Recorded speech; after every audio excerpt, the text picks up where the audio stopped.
Hello, students. This is going to be the how to export in Lightroom Classic 2025. So I hope I'm right that it's 2025 and that we're not, it's version 14.2. So it's February 2025 right now. So once you have your images imported and you've worked on them, it's highly unlikely that you're going to export everything. So without showing you a collection, I'm just going to show you a quick way to sort. Um, and you can do that through different filters that have different ratings. So the easiest way to do ratings in Lightroom is just to use the number keys. And if you want to give something 5 stars, you just select. Oh, sorry, you have to be in the library. I was in develop mode. You have to be in library mode, and then here you see a star rating system. So if I hit 5, I set that rating to 5. And if I want that to be reversed, I can just hit 0 and it will remove the star ratings. So I'm going to choose a couple images from this and just give them a 5 rating. I haven't even really looked at these. I'm just showing you all the videos. They look surprisingly unsharp. So now I've got my view that I'm going to export. And let's just pretend that this is for an assignment for class. So over here on the far right, you see these different filter settings. And I can go ahead and select rated. And what that's going to do is narrow down what I can see in my film strip down here to the images that I've given 5 stars. So now I have to be in the library mode to export as well. And currently you can see only image number 4 is selected. If I forget to select all of the photos when I choose export, only that 4th image is going to export. So you can choose select all, which is Command A, and that's going to select all 4. And from here, you can choose export. Now, in all of our classes, I'm asking you to export things to the same image sizing. So this is the part where you really need to pay attention. First thing you need to choose in the export location is where are these pictures going? So when you export, you're choosing a location to export what were or should be raw files, and now you are going to convert them to JPEGs. For class, this is not going to be the same for everything you do. But for our classes, you need to follow our resizing, renaming, and exporting instructions. So where I would put them, you can put them on the desktop if you easily want to find them, but the smartest place to store them is in a specific folder. Then you're seeing here a pathway to that folder. Well, I would put them back in the folder where I put the raw files. So I'm following my pathway to 2025. And now here I had the raw file. I would choose new folder and say JPEGs. You may also write week 1, photo 110, finals. Something like that would make sense, right? Because you need to remember that this is what you're doing for class. So then you choose that, and now that is where these images are going to go. You can put subfolders, whatever organization works for you, but it's pretty smart to keep the JPEGs where the raw files are.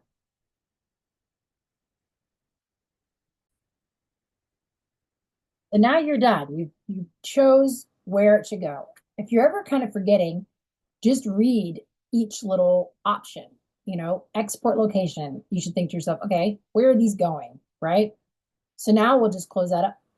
The file renaming, it's pretty, because each assignment I say something different, like call this framing or call this, large depth of field, shallow depth of field.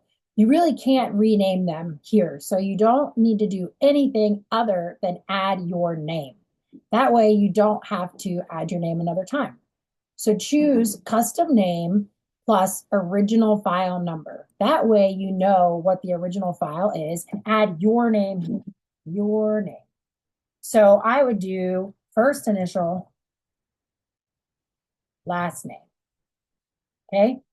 So for me, that's going to be R. Jerome. That way I know they're your pictures. It can get pretty confusing when students don't rename them.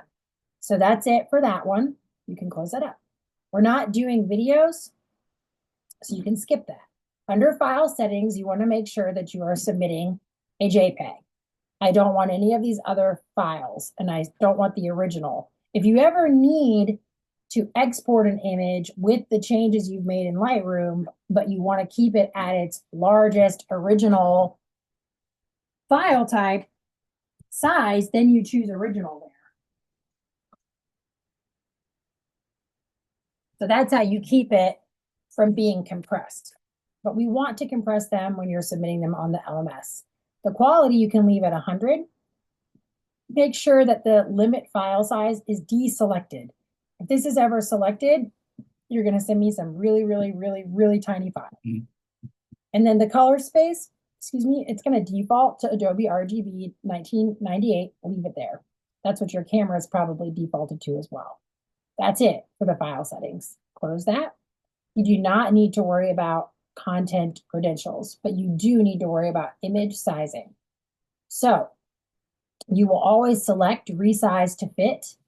There is a drop-down menu here, and you want to choose long edge. Here, you want to write 1800 pixels. You want to resize to fit to 1800 pixels. Make sure that's on the pixels on the long edge. You do not have to enlarge. The resolution doesn't really matter in this case. You can leave it at 300. That's okay, because that applies more to when you're making prints. So resolution 300 pixels per inch, you can leave it at 300. Sometimes, yeah. So that's it. Resize to fit 1800 pixels on the long edge at a resolution of 300 pixels per inch. Close that. Now you're done. Some people do like to have the sharpening selected, sharpen for the screen at the standard amount. That's going to be entirely up to you. I do not require that.